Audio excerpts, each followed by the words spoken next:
My name is Aleksandra Krawcewicz. I'm qualified in New York, United States. I've passed all 3 heads of the QLTS assessments on my first attempt.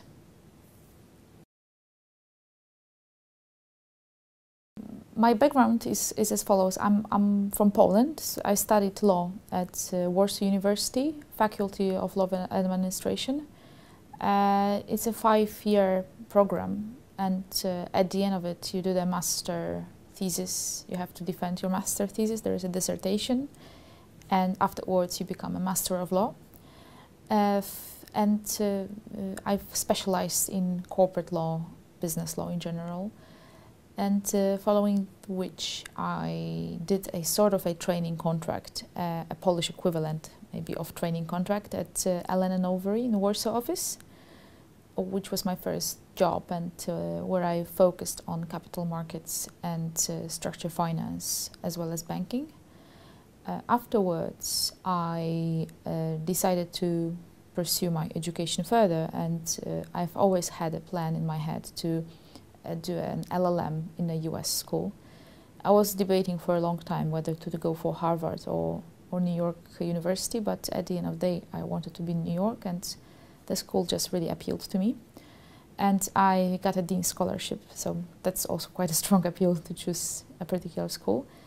And I did my LLM 2009-2010, graduated May 2010 in corporate law again. And I also always had the ambition, which has been haunting me my whole legal life, so to say, to do the bar exam in New York, which happily I managed to pass on my first attempt. So I hold this qualification, and based on this I did the QLTS. Following New York, I went to work for European Bank for Reconstruction Development as an associate, also specializing in capital markets and derivatives in particular. And yeah, after 2 years I went on to work for Berwin Leighton Paisner, which is my current employer, which is an international law firm based in London. And here I'm in the banking and capital markets department, specializing in structured finance.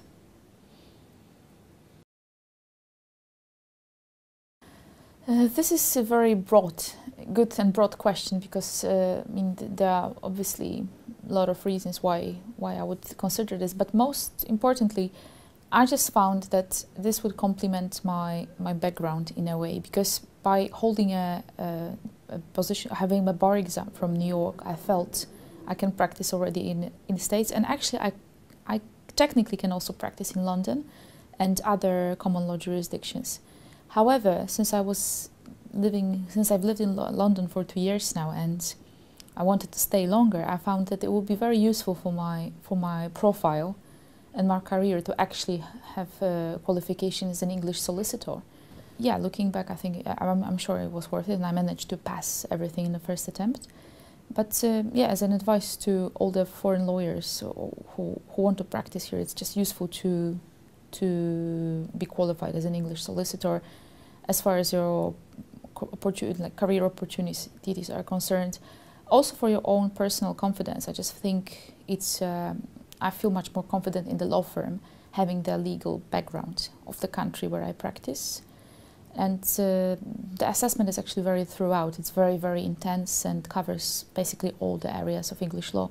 So I just think at least I have a solid background now when I advise clients and solve the legal issues on a daily basis. At least I feel more confident. So this was, so to say, this is actually what I expected after doing QLTS.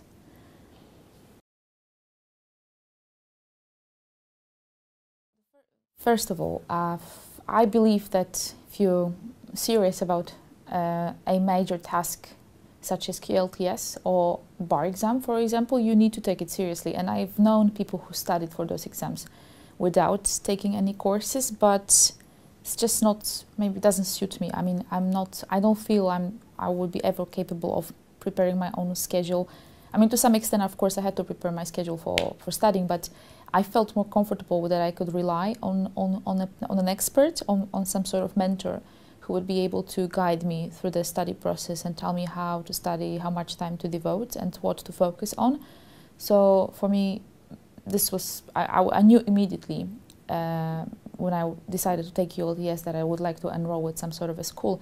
And actually it was tricky because when I took MCT, I think it was the beginning of 2011, there were actually not that many schools in the market, and I was a bit concerned that I won't find a provider. But then I came across QLTS School, and I thought, well, it looked very reliable, and the study program seemed very comprehensive, and actually no school could ever say they had a lot of experience in the market because the assessment was relatively new. They only started in 2010. But so I kind of had to say, okay, I'm gonna risk in a way and trust the school. But as I say, when I called the advisors and I emailed with QLTS School of advisors, I felt comfortable that they actually know what they are doing. So I decided to enroll. And I think it's especially important for the second part, for TLST and OSCE, when you can't really study by yourself, because you can't study your skills, you can't assess yourself, you can't really know if you don't have a mentor who is watching you and judging you. And I think this was crucial to when I learned that we have a mentor, a tutor, Sarah. I felt much more comfortable, and I thought, yeah, I mean, probably if I'm investing all this money in this examination, I probably should invest money and time into the school if I want this to work out. So overall, I decided to go for the QLTS School.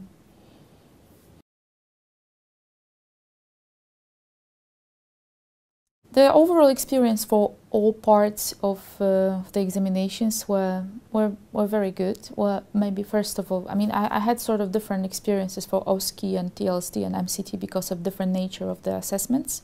So for MCT, I didn't go for a tutor. I thought it's not necessary because it's a multiple choice exam, and I thought if I passed the bar exam in New York, I probably would be able to pass the MCT, provided that I had enough practice material. And that's what the QLTS School provided. It actually provided an excellent resource because the QLTS School had this question bank where you have thousands, I think now, of mock multiple choice questions. And what I find really useful, and I really would recommend this to everybody who's studying for MCT, there are questions which are grouped in topics, in subject areas, and at the beginning it's really helpful to only do, say, questions in contracts, in torts. After you cover this area and you feel comfortable, you can go, after you covered everything, you can go and move on to mixed questions. QLTS School has the real-time mock exams, which are actually very challenging because they take 6 hours if you want to do the whole one. I did halves per day. And I just feel much more comfortable and relaxed, not relaxed because it's still an exam, but at least comfortable that I came across a lot of questions at the MCT, so I would be able to answer the questions, or at least I would know how to time myself and be aware of the time because I've done so many mock questions. And for TLST and OSCE, as I mentioned before, we had Sarah Freeman as our tutor, and it was just really helpful to have somebody actually checking your work and doing the real interviews, because there was part of the OSCE assessment is actually checking, you know, it's covering my practical skills and my speaking, my soft skills. And as I said before, it's hard to assess this yourself if you don't have somebody who gives you feedback. So it was really helpful to have an experienced tutor who could assess me in an objective way.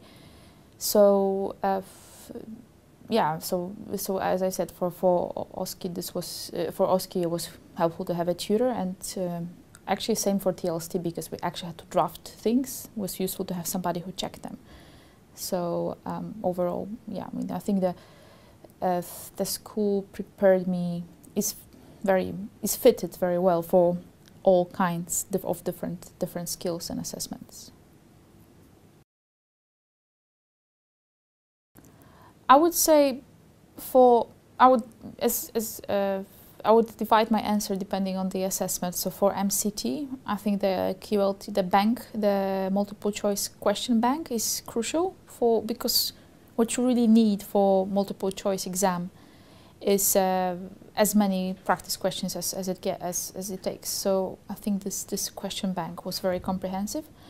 And for OSCE and TLTS, TLST, I was convinced that the school actually offered a tutor assistance, because I know that I've later, during the assessments, I actually met people who went for different providers, course providers, and they were a bit disappointed. And I was actually surprised to know that they haven't had a tutor. So I was asking, well, how do you know what your oral skills are or your drafting skills? And it turned out that actually there was the specific feature and benefit of QLTS School was the support of a tutor and private sessions with a tutor. So I think this was something that really convinced me, especially because when you see the scope of TLST and OSCE, you really put off, you're really confused. It's like, what do you mean they're testing my you know, like this? It's hard to say what exactly you're expected to do.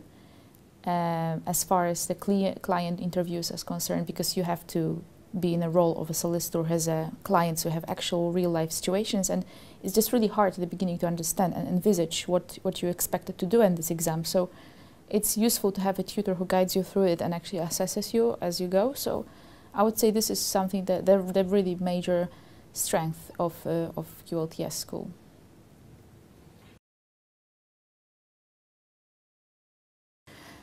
This question is actually difficult because probably it varies by, I'm sure, by each interviewee, but I find it a bit difficult to give a definite answer of how many hours per day or per weekend I would devote. Because first of all, I started studying relatively early. I started studying 5 months before the assessment, the OSCE and TLST combined, because I didn't want to be caught up in a situation where I have to rush or I'm stressing with the time issue. So I started studying fairly early, but I haven't studied, so to say, every day, because I had the comfort of time. So I would say sometimes I would study 2-3 hours per day, maybe on an average. There were days when I wouldn't study at all, but then I would study 8 hours in the weekend.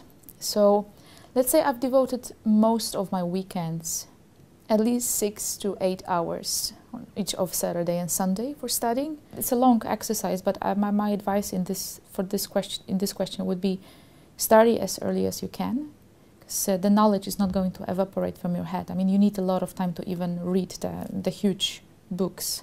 That takes time in itself to just digest the knowledge. So the earlier you start studying, the less pressure you have as far as allocating the study time on a daily basis.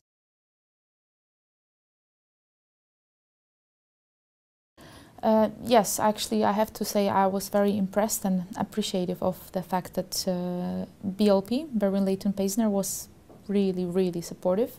Well, first of all, they let me have this month off between my 2 jobs, and I specifically asked that, yes, I mean, I could start working in September, but I have this big assessment, and it would be very helpful if you can let me have 1 month off, and they said yes, which I found very, very accommodating. And secondly, when you just start in a new law firm, and there's a lot going on, you need to learn, you have this refreshment time, so to say. And during that time, my law firm was actually very, very supportive of the fact that I might need some time off to study. So whenever there was an opportunity, when I wasn't busy with client work, the firm just said, okay, if you find some time, just use the extra hours for reading. And I didn't feel uncomfortable sometimes sitting and reading at my desk, because the partners that work with me, they knew that I was preparing for the assessment. They said it's crucial for me now to pass. So and I could access the databases, the Lexis as well, if I needed to. So it was really great. I have to say that, yeah, BLP has done a great job helping me out in this respect.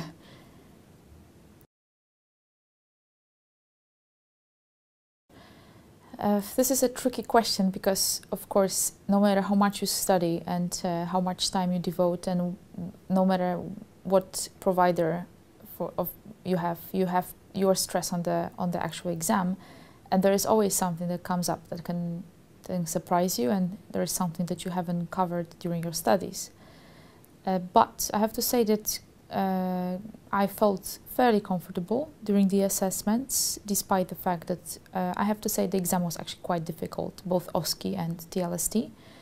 There were issues which, of course, I haven't covered when I studied, and I couldn't possibly imagine what I'm going to come across at the exam. But the fact that I've practiced my practical skills and I've done a lot of mock questions, and I've had just really solid, I would say solid knowledge, because I've studied really quite hard. I wasn't put off by any of the assessments. I wasn't scared or nervous, or nothing really surprised me to the extent that I wasn't able to answer a question. So for both OSCE and TLST, I just felt that for each question I turned out fairly okay. And even in TLST, there were, of course, some questions which were really difficult, but because I've studied a lot and I had covered quite a lot during my studies, I felt I could manage to answer every question to a reasonable extent. What I was really happy about, that I had never come across a situation where I couldn't complete a question, or I just wrote complete rubbish and I knew, oh my God, this is wrong. So yeah, I mean, I did feel fairly, of course, nervous because of the whole exam situation, but I still felt fairly comfortable considering the situation.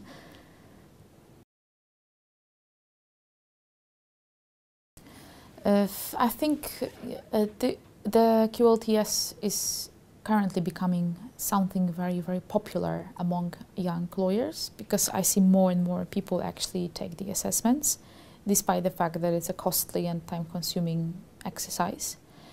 And I think it's really beneficial, because in a way it's still a simple and quite painless way of becoming an English solicitor. Because if you look at the full path of qualifying as a solicitor, it's a great, I mean, it's a huge challenge for the trainees. There's the LPC is involved, the training contract. I don't even know exactly the details of how it works if you pursue the regular path, but I think it's a big challenge, and it's even more time consuming than taking the QLTS assessments.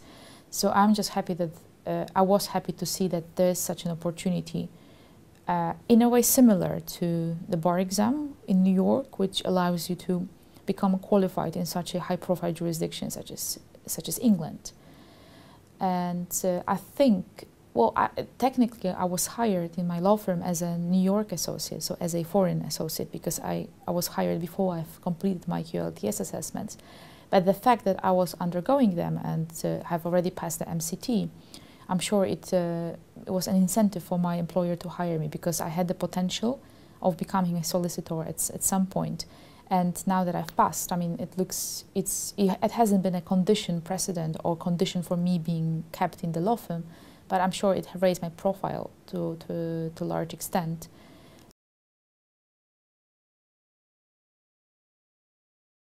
The answer to this question is yes.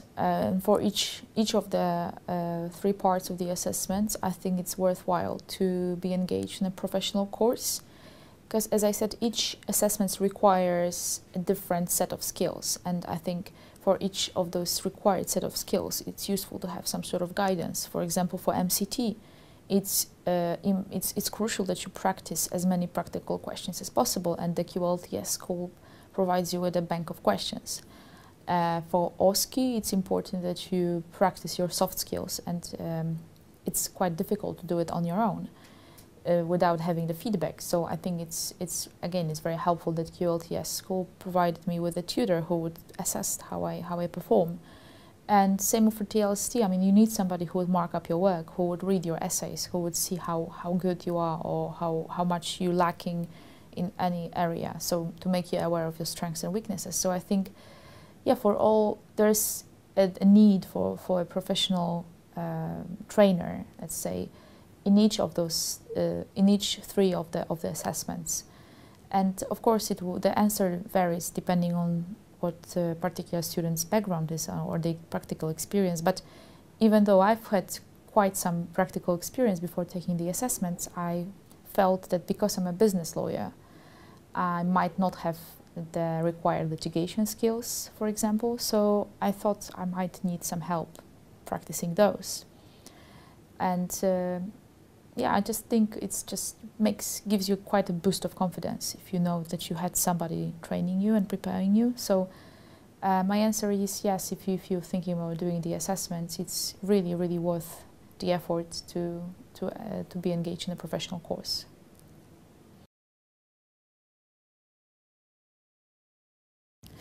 Well, yes. So first of all, advice to enroll with the course.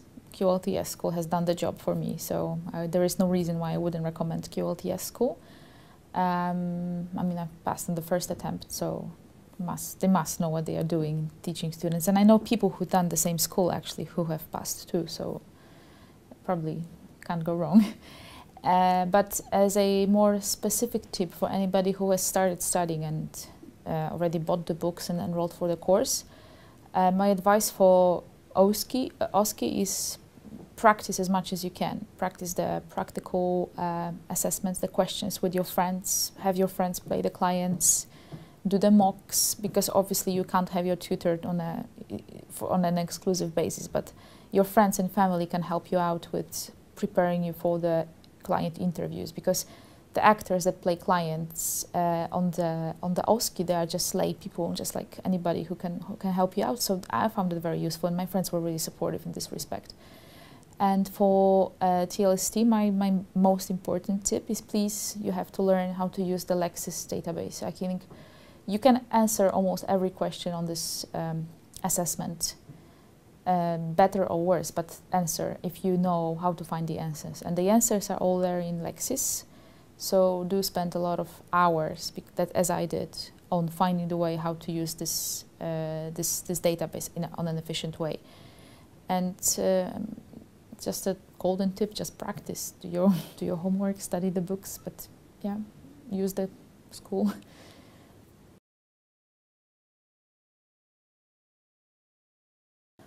I would recommend the school to anybody who wants to take the assessments. And even in my case, I'm qualified in a common law jurisdiction.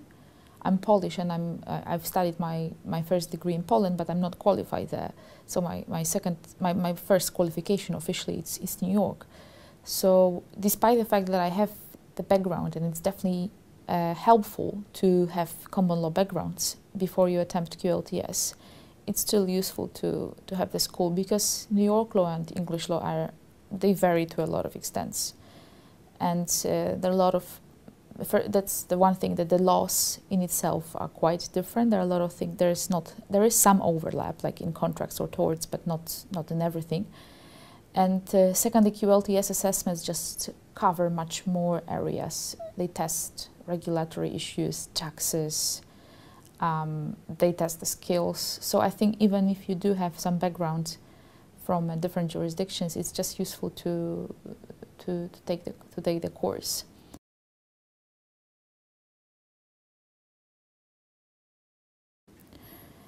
I think this is a very interesting question for going forward for any QLTS candidate and any modern lawyer in general. That's what we are. I'm an associate in an international law firm, and I've had some years of experience, and I can see that the expectations of a modern associate are changing over the years. Obviously, the crisis has changed a lot in the market situation and in our profession as well. Before 2008, I would say what associates were supposed to do and expected to do was billing and just having as many billable hours as possible. And this sort of made you a good associate. I mean, of course, you have to have some other skills and knowledge, but my impression was that that's what expected of me as an associate, to do as much billable work as possible. And nowadays, I just see that it's not enough to sort of just do your work in the office and bill as many hours as possible. I think now what associates are expected to do and encouraged to do is actually bring the business to the law firm. So let's say you can't just say you left the office and you're done for the day. You actually have to do more homework. You should enroll in some sort of fora where you can raise your profile. You should meet up with potential clients or the contacts that you have and simply try to network with them. Take them for coffee, take them for lunch, discuss. show yourself, be visible. You're expected not only to use the business that has been brought, not only to take the client that you have, but you actually have to make an effort to bring more business. And this is what I'm actually trying to do for my the current law firm BLP going forward. And I think that's what we associates are expected to do these days. Just be creative and think of opportunities where you can bring extra business and extra clients to the firm. You have to be proactive, I think, and also efficient in this way and flexible, because times have changed. You can't just do one area of law and be happy with it. I think you need to find ways to raise your profile and to become expert in different areas. So I just think it's there's more challenges awaiting us, so we are expected to do more, but the times are different. The times have changed since the before crisis, so we also have to change. This is my view.